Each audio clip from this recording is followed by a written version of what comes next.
I've put together a brand new add-on pack, and if you are a content creator on a multiplayer server or realm, you're probably going to want it. This add-on pack is going to notify not only nearby players that you are streaming or recording, but it is also going to allow other players to check if you are streaming or recording from anywhere inside of the game just by hitting pause. And the way that we're going to be doing that is using a scoreboard. However, there is much more to it than just using a scoreboard, because I wanted players to be able to visually see if they are up close if somebody is streaming or recording. So how exactly are we going to do this? Well, I'm going to walk you through the installation process here shortly, but let's do a quick overview of the actual add-on. If you bring up your chat and type in !help, it's going to bring up a help menu. This help menu is going to show you all of the commands, and I've made these common commands as simple as possible. That way they're touchscreen friendly and also friendly for console users that don't have a keyboard. The very first command that you're going to want to run after you get this pack is type in !setup, which is going to set up the scoreboards and everything else. And then if we press start, you'll be able to see that we have a scoreboard up here that says record 1, stream 2. Now, unfortunately, because Minecraft Bedrock Edition can only show one scoreboard at a time on the pause screen,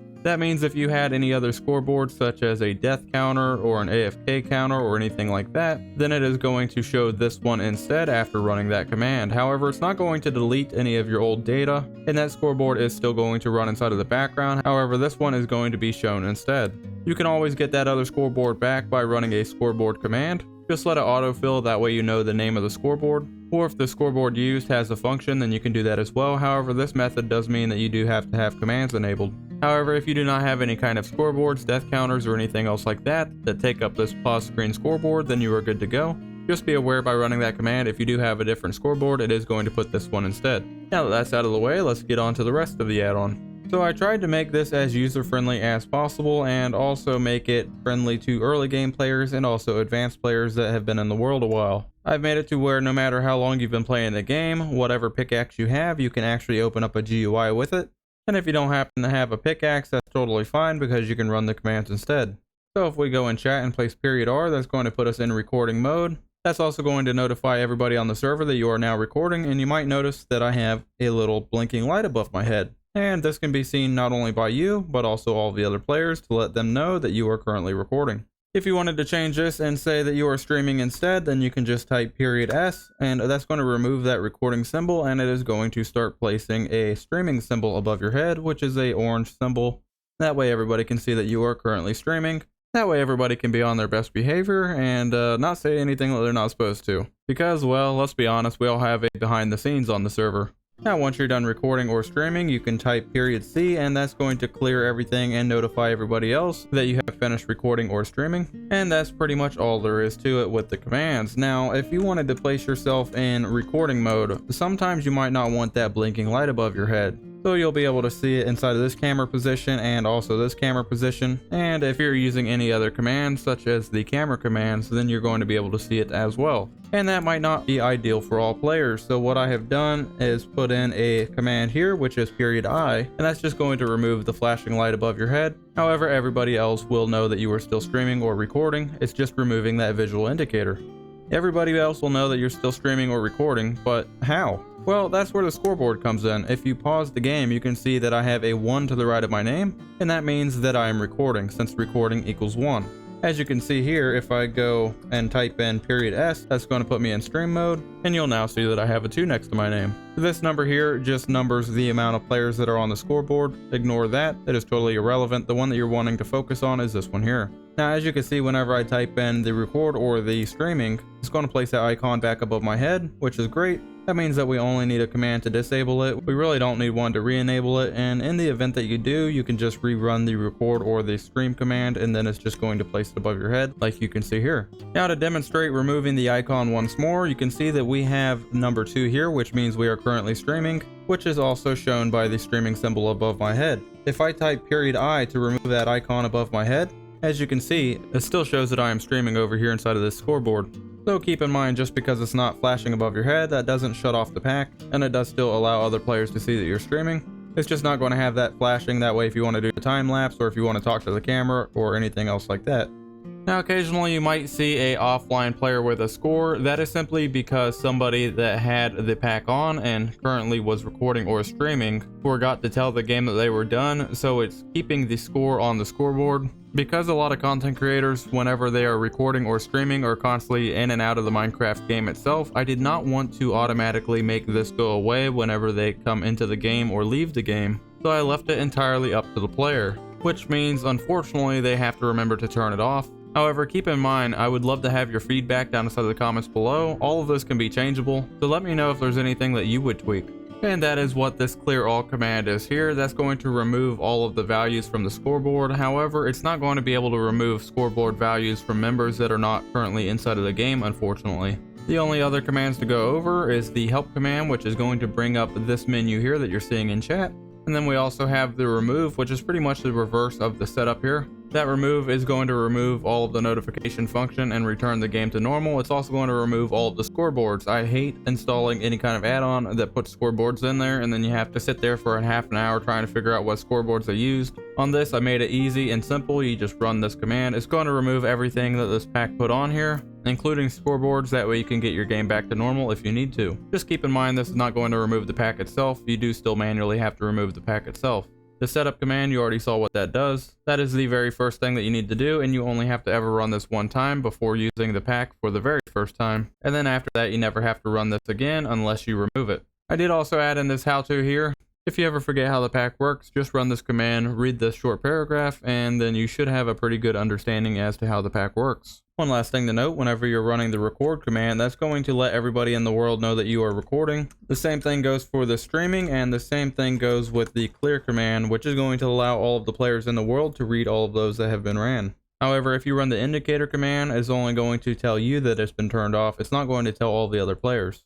Now let's get into all of these pickaxes here. What are these for? Well, I made these to where it would be very simple in order to bring up a GUI, regardless if you are inside of the early game and you can only make a wooden pickaxe or maybe a stone pickaxe, or if you were in the late game and you had a diamond pickaxe or a netherite pickaxe. It doesn't matter. Any pickaxe that you have, any pickaxe that is named, unnamed will work for this. All you have to do is grab your pickaxe, crouch, and while you're crouching, you just right click, and that's going to bring up a GUI for you.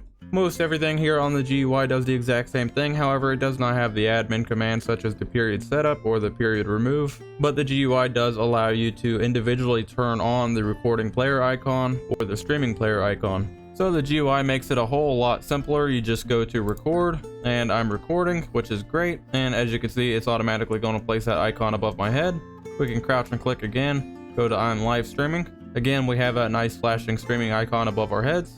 We can go and hit the stop recording streaming, and that's going to stop the streaming, remove the scoreboard score, and also let everybody else know in chat that we are done recording or streaming. We can put ourselves back in record mode, and then we can turn off the player icon. As you can see, again, it does not change it.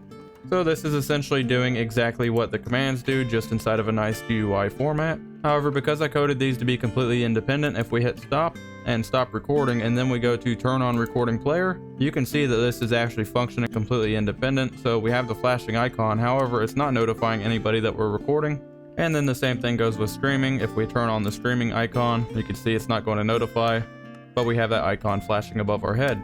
The reason why I did it this way is because if I'm live streaming, or maybe even a better example would be recording. If I'm recording and I wanted to do a cutscene to where I go and talk to the camera, I might not want that flashing above my head, so then I can just open up the GUI, turn this off, and I can turn around, talk to the camera, do whatever I need to, and then whenever I'm done, I can just go back here. I was recording, hit that, and then we're good to go. And that's never going to change the state of the scoreboard to notify everybody else what we're doing. So what do you need to do in order to get this downloaded onto your Minecraft world? The very first thing that you want to do is go down a little bit and hit that like button. If we could hit 100 likes on this video, I would be very, very grateful. The second thing that you need to do is go down to the description below and find the link that is going to bring you over here to my Google Drive, where you can download both of these folders. Now this is going to be extremely simple to do on PC and also mobile, however on consoles is going to be a little bit more difficult. The method that I'm showing you is going to be using a PC obviously, however if you go on YouTube there's a bunch of videos showing how to get your world onto a computer, that way you can put the packs on, and you can also do this through Microsoft Realms. However, for now we're going to be focusing on the computer option as stated. We're just going to go to this page and find this arrow. We're going to download both of these and give them a double click. And that's going to download both of these momentarily after Google Drive zips the file and gets it ready for download. Once both of those are finished downloading, we're going to grab those out of the download folder and bring them onto the desktop. What we are then going to do is rename these one by one. So we're going to click rename. We're going to go all the way to the right hand side until you're on the right hand side of ZIP. And you're going to erase everything that Google Drive put on here all the way up until the RP. Then you're going to type in .mc addon and press enter. That's going to warn you that it's going to change the file extension. This is totally fine because going from a zip file over to an MC addon file is pretty much a proprietary Mojang zip file. So hit yes, that's fine, and we're going to do the exact same thing down here. So we're going to rename this one, go to the right hand side of the zip and erase everything all the way up until the BP. And then type in period, MC addon as well, hit enter and yes again. And then you have both of these ready to be imported into Minecraft. All you have to do is double click these one at a time. And it should say import started and then successfully imported the RP. Then you're going to do the same thing with the BP. Double click on this and it should say successfully imported the BP. Now I'm going to be making a brand new world in order to showcase and show you how to set this up on a new world. However, if you are wanting to add this to a pre-existing world, what you're going to do is find a pre-existing world and you are going to go to the edit tab. You are then going to add your behavior packs and resource pack. And more importantly, you're going to scroll down here and find where the beta APIs are. You are going to click this on and then activate experiments. This is going to make a copy of your world. The original copy is not going to have the beta APIs on it. The copy of the world is going to have the beta APIs on it.